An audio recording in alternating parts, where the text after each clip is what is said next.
Taste the Daily. Salem மாவட்டம் எடப்பாடி அருகே வருவாய்த்துறையினரை தாக்கியதாக விவசாயி மீது பொய் புகார் அளிக்கப்பட்டுள்ளதாக குற்றச்சாட்டு எழுந்துள்ளது. மணியன் காட்டில் உள்ள அரசுக்கு சொந்தமான புறம்போக்கு இடத்தில் இரவில் மண் அள்ளப்படுவதாக கூறி வருவாய் ஆய்வாளர் கனகராஜ் மற்றும் கிராம நிர்வாக அலுவலர்கள் உள்ளிட்ட பலர் விவசாயி கந்தசாமியிடம் 50,000 ரூபாய் லஞ்சம் கேட்டுள்ளனர். ஆனால் பணம் தர மறுத்த விவசாயியை அரசு அதிகாரிகள் தாக்கிவிட்டு அங்கிருந்து சென்றுள்ளனர். இந்நிலையில் வருவாய்த்துறை அதிகாரிகளை விவசாயி கந்தசாமி தாக்கியதாக பொய் வழக்கு பதிவு செய்துள்ளனர்.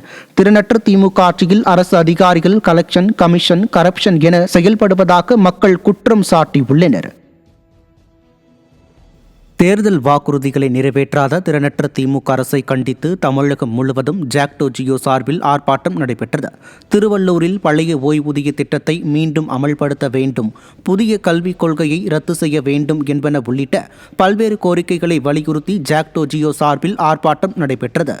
இதேபோல வேலூர் மாவட்ட ஆட்சியர் அலுவலகம் அருகே மத்திய அரசு ஆசிரியர்களுக்கு இணையான ஊதியத்தை தமிழ்நாடு இடைநிலை ஆசிரியர்களுக்கும் வழங்க வேண்டும் என்பன உள்ளிட்ட பல்வேறு கோரிக்கைகளை வலியுறுத்தி ஜாக்டோ ஜியோ அமைப்பினர் ஆர்ப்பாட்டத்தில் ஈடுபட்டனர். இந்த ஆர்ப்பாட்டத்தில் ஈடுபட்டவர்கள் திறனற்ற திமுக அரசை கண்டித்து கோஷங்களை எழுப்பினர். ஸ்டாலினை கண்டித்து ஆர்ப்பாட்டம் நடத்திய தூய்மை பணியாளர்கள் விடிய அரசின் ஏவல் துறையினரால் அராஜகமாக கைது செய்யப்பட்டனர். சட்டமன்ற தேர்தலின் போது ஸ்டாலின் அளித்த ஏராளமான பொய் வாக்குறுதிகளில் தூய்மை பணியாளர்கள் நிரந்தரம் செய்யப்படுவர் என்பதும் ஒன்றாகும். ஆட்சிக்கு வந்து 50 மாதங்கள் ஆகும் நிலையில் அளித்த வாக்குறுதியை நிறைவேற்றாத ஸ்டாலினை கண்டித்து சென்னை குறளகம் முன்பு மாநகர தூய்மை பணியாளர்கள் ஆர்ப்பாட்டத்தில் ஈடுபட்ட நிலையில் ஏவல் துறை அவர்களை அராஜகமாக கைது செய்து மண்டபத்தில் அடைத்தது. அங்கு உள்ளிருப்பு போராட்டம் நடத்திய தூய்மை பணியாளர்களை அதிமுக வடசென்னை வடக்கு கிழக்கு மாவட்ட செயலாளர் RS ராஜேஷ் நேரில் சந்தித்து ஆதரவு தெரிவித்தார்.